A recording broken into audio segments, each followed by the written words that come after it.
Di antara kabut tipis yang menyelimuti dataran tinggi Trowulan, angin membawa bisikan masa lalu tentang seorang manusia yang melangkah di antara dua dunia, dunia manusia dan dunia para leluhur. Namanya Gajah Mada, Mahapatih Majapahit. Namun di balik gelar itu, tersembunyi rahasia besar.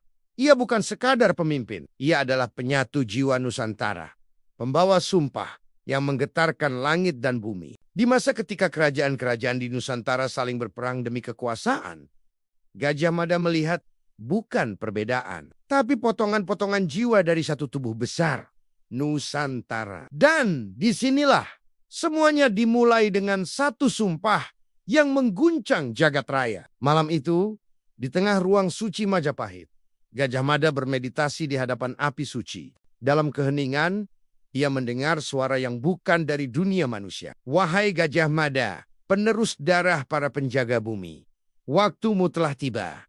Nusantara sedang terbelah. Kau harus menyatukan, atau semuanya akan lenyap ditelan kegelapan.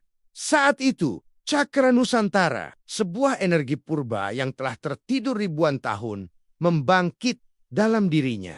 Tubuhnya menyala keemasan.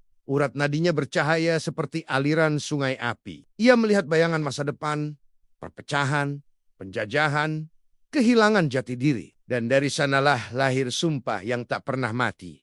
Selama rempah masih tumbuh di bumi ini, selama ombak masih menghantam karang, aku takkan berhenti sebelum Nusantara bersatu. Langit bergemuruh, petir menari di atas istana. Para pendeta terjatuh berlutut. Karena malam itu, manusia biasa berubah menjadi legenda hidup. Namun setiap kekuatan besar menuntut pengorbanan besar. Dari bawah tanah Trowulan, muncul bayangan entitas purba yang lahir dari amarah, iri, dan dendam para pengkhianat masa lampau. Ia menampakkan diri sebagai kabut hitam berwujud manusia dengan mata merah menyala dan suara bergema dari dasar bumi. Gajah Mada, kau ingin menyatukan dunia? Dunia tidak butuh persatuan. Dunia butuh penguasa.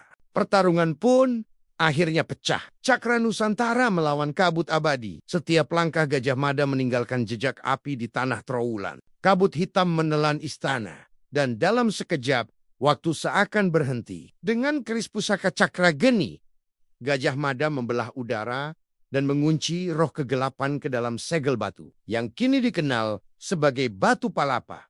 Simbol sumpahnya yang tak tergoyahkan. Namun ia tahu itu semua baru awal dari perang panjang antara terang dan gelap Nusantara. Setelah malam pertempuran itu, Majapahit berubah. Gajah Mada tidak lagi hanya seorang Mahapati. Ia menjadi simbol harapan bagi semua kerajaan dari Sumatera hingga Maluku. Ia mengirim pesan kepada para raja.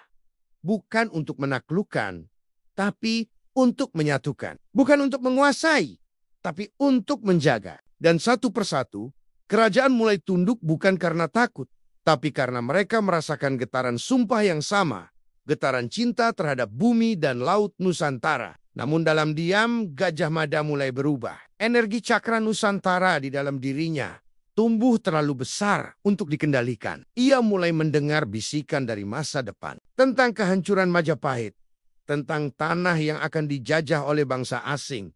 Dan itu membuat hatinya retak. Malam demi malam, Gajah Mada gelisah. Ia mulai bertanya, apakah sumpah ini untuk persatuan atau hanya untuk ambisi? Dalam kesunyian malam, sosok Dewi Nusantara, penjaga roh tanah dan laut, menampakkan dirinya kepada Gajah Mada dan berkata, Mada, bahkan cahaya yang paling murni pun bisa membakar dirinya sendiri. Air mata Dewi itu menetes ke tanah, berubah menjadi batu zamrud yang kelak disebut permata palapa. Ia tahu, tidak semua sumpah harus diselesaikan dengan kemenangan. Kadang, pengorbanan adalah bentuk tertinggi dari persatuan. Dan Gajah Mada siap membayar harga itu. Di akhir hayatnya, Gajah Mada berdiri di puncak gunung yang menghadap lautan selatan. Ia menancapkan keris cakra geni ke tanah dan memanggil seluruh energi cakra Nusantara untuk terakhir kalinya. Biarlah tubuhku lenyap, tapi sumpahku akan hidup selamanya. Langit berwarna emas, ombak mengamuk. Tubuh Gajah Mada menyatu dengan angin, dengan gunung, dan dengan bumi. Di tempat ia lenyap, muncul pusaran cahaya berbentuk peta kepulauan. Dan dari situlah lahir para roh penjaga-penjaga baru para pahlawan Nusantara yang akan bangkit berabad-abad kemudian. Dan hingga kini, setiap kali ombak menghantam pantai selatan, orang-orang tua di desa masih berbisik. Itu suara Gajah Mada yang masih menjaga Nusantara agar tak terpecah.